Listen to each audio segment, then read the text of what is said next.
Hello student, MS classes में आप सबका स्वागत है।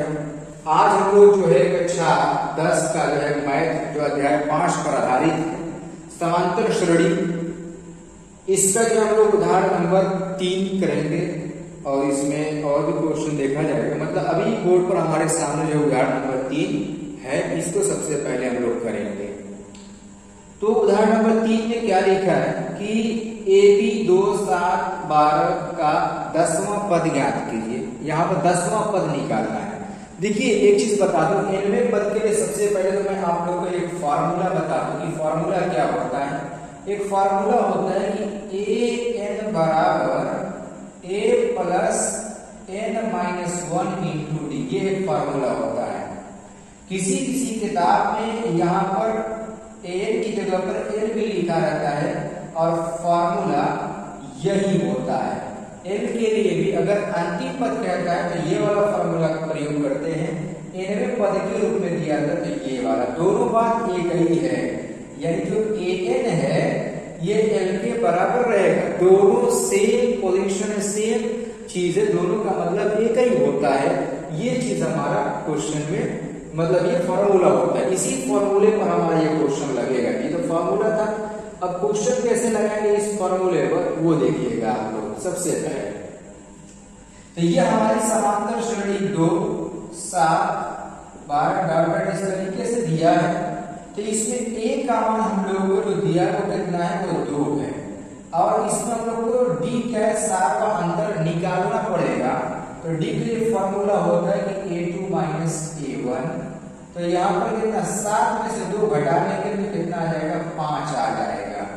और यहाँ पर देखो क्वेश्चन में जो है n का मान कितना दिया है, 10 दिया है। यहाँ पर लिखा है 10वां पद ज्ञात कीजिए, यानी a10 निकालना है। क्या निकालना है, a10। उसके लिए बहुत सारा फॉर्मूला हम लोग लिख सकते हैं। एक ये भी फॉर्मूला होता है कि a10 अगर निकालना है तो a प्लस 9d लगा देंगे। अभी देखो a प्लस 9d फॉर्मूला होता है, अभी देखना जो फॉर्मूला है उसी से बनाएंगे तो ये वाला भी आ जाएगा। देखो कैसे, देखो फॉर्मूला मैंने बताया कि an बराबर a plus n-1 into D, यही बताया ना। तो जरा यहाँ पर देखो n का मान कितना है, 10। a का मान, चलो यहाँ पर जो है a का मान रहेगा तो अभी चलो भाई इसको ऐसे ही रहेगा। n का मान कितना है, 10 है, तो 10 माइनस हमारा कितना हो जाएगा, 1 इंटू डी। अब जरा यहाँ से देखो a10 बराबर a प्लस 9d 1a, और मैं यही चीज डायरेक्ट फॉर्मूला बता रहा था। बहुत सारा क्वेश्चन इस पर लगाए भी इस वाले पर, ये 5 निकाल लेते हैं, 6 निकाल लेते हैं, 7 निकाल लेते हैं, इसी फॉर्मूले पर ना। तो ऐसे ही लगेगा ये वाला। अब आ गया ना। अब यहाँ पर देखो a10 निकालना है तो a का मान कितना है, 2 और 9 यहाँ पर, और d का मान कितना हमारा है, यहाँ पर देखिए 5 है। तो a10 का जो मान हम लोग को मिल जाएगा तो कितना हो जाएगा, 2 प्लस 45, यानी a10 यानी जो 10वां पद हो जाएगा वो हम लोग को कितना मिल जाएगा, 47 आ जाएगा। कितना, 47। कौन सा, 10वां पद हम लोग को मिल गया 47। यही बिल्कुल एकदम से एकदम इजी क्वेश्चन है, मुश्किल क्वेश्चन कोई है, बस फॉर्मूले पर रखना, कैलकुलेशन कर देना। आसान है, मुश्किल नहीं है। लगाने का प्रयास करेंगे तो सही से लगेगा, अन्यथा फिर वही देखते रह जाएंगे, क्वेश्चन को समझ में भी नहीं आ पाएगा। अब देखिए जो है उदाहरण नंबर 4। उदाहरण नंबर 4 क्या कह रहा है, देखिए कि AB का मतलब समांतर श्रेणी, AB 21 है, 18 है, 15 का कौन सा पद -81 है। कोई ऐसा पद इसका बताइए जिसका कौन सा पद -81 होगा। फिर ये लिखे कि साथ ही क्या इस AB का कोई पद शून्य होगा। मतलब ये समांतर जो श्रेणी है, सबसे पहले ये बताना है कि इसका कौन सा पद -81 है। और यहाँ पर शून्य का मतलब यदि अगर किसी पद का मान मिल जाता है पूर्ण रूप में, पूर्ण संख्या के रूप में मिल जाता है, तो हम लोग ये कह सकते हैं कि ये भी हमारा संभव है। मतलब यदि अगर कोई पद 0 होगा तो उसमें वो n का मान जरूर निकलेगा, और अगर n का मान पूर्णांक में आना चाहिए, बटे में नहीं आना चाहिए, दशमलव में नहीं आना चाहिए, माइनस में नहीं आना चाहिए, तो हम लोग कहेंगे इसका पद है। तो इसको भी फिलहाल छोड़ो, फिलहाल यहाँ से लेकर के यहाँ तक जो क्वेश्चन में कह रहा है इसको समझते हैं। तो इसमें दिया क्या है, देखो सबसे पहले अगर बात करें हमारी जो समांतर श्रेणी है वो 21, 18, 15 डाटा इस तरीके से दिया गया है और यहाँ पर इसमें ए का मान हम लोग को जो मिल जाएगा वो 21 है। और बात करें यदि अगर डी के मान की तो यहाँ पर इसमें से इसको घटा के निकाल देते हैं, 18 माइनस 21 बराबर -3 हो जाएगा।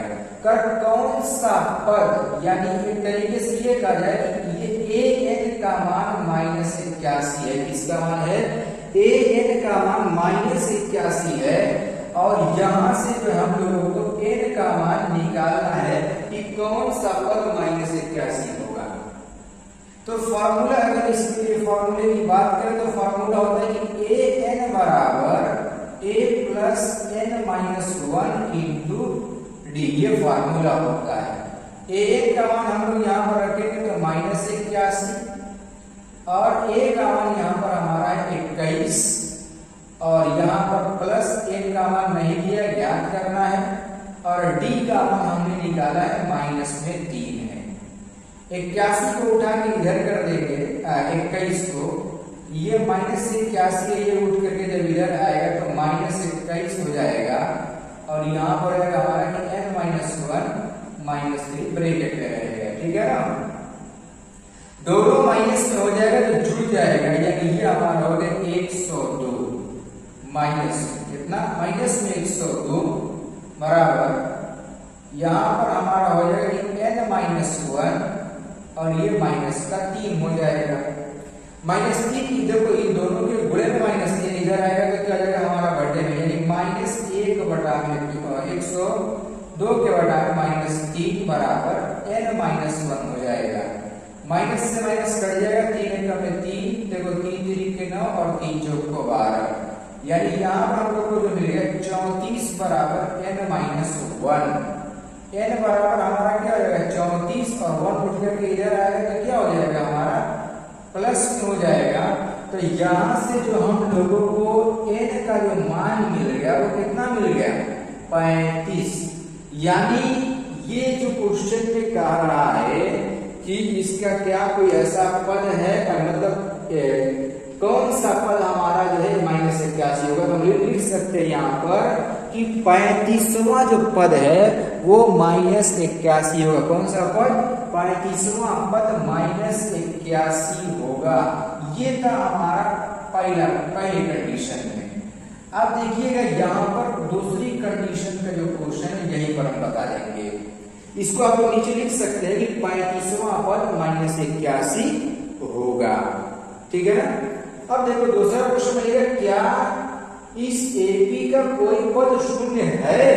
तो इसका मतलब ये है कि हम लोग क्या करेंगे कि ए एन का मान 0 रख करके, ए एन का मान 0 रख करके एन का मान निकालेंगे, एन का मान निकालेंगे और यदि अगर एन का मान धनात्मक पूर्णांक के अंदर आता है तो हम लोग ये कहेंगे कि हाँ इसका जो भी पद आएगा वो पद इसका शून्य कहलाएगा और अगर धनात्मक पूर्णांक नहीं आएगा तो इसका पद नहीं, शून्य इसका पद नहीं, इस श्रेणी का शून्य पद नहीं कहलाएगा। यानी जो 0 होगा वो इस समांतर श्रेणी का कोई पद नहीं होगा। कब? जब ये बटे में आ जाएगा या माइनस में आ जाएगा तब। तो इसके लिए भी यही फॉर्मूला प्रयोग करो जरा, क्या हो जाएगा कि ए एन बराबर कि ए प्लस n-1 इंटू डी।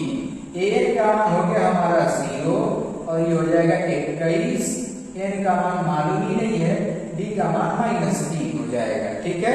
0 है 21 को उठा के इधर कर दीजिए, ये -21 बराबर यहाँ पे क्या हो जाएगा कि n-1 और ये -3 हो जाएगा। -3 इधर गुणे में है, इधर आएगा तो हमारा बटे में हो जाएगा, -21 के बटा में -3 बराबर n-1, माइनस से माइनस कट जाएगा, 3 एकम में 3, 3 7 21, यानी 7 बराबर हम लोग को मिल जाएगा -1 हो जाएगा ना। 7 बराबर n-1 मिल गया। 1 को उठा के इधर कर दीजिए, यहाँ पर हम लोग को जो मिल जाएगा 7 + 1 बराबर n, तो n बराबर या यहाँ पर हो गया हमारा कि 8 बराबर n, तो n का मान कितना मिल गया 8। अब बोलो धनात्मक है ना, तो n का मान धनात्मक आ गया, तो इसका मतलब ये है कि 8वां पद ऐसा होगा, इस समांतर श्रेणी का 8वां पद ऐसा होगा जो हमारा कहलाएगा क्या 0, यानी आगे समांतर श्रेणी बढ़ाते जाएंगे तो 8वें पद तक जब पहुंचेंगे तो वहां पर 0 आ जाएगा। तो यहाँ पर हम लोग ये लिख देंगे कि 8वां पद ऐसा है जो इस समांतर श्रेणी का क्या है 0 हो जाएगा। समांतर श्रेणी का जो 0 होगा वो 8वां पद होगा। इस तरीके से उदाहरण नंबर 4 लगेगा। उदाहरण नंबर 3 भी देखें हम लोग, उदाहरण नंबर 4 भी, दोनों उदाहरण इसी तरीके से इसी फॉर्मूले पर लगेगा। इसमें का मैक्सिमम क्वेश्चन इसी फॉर्मूले पर लगेगा।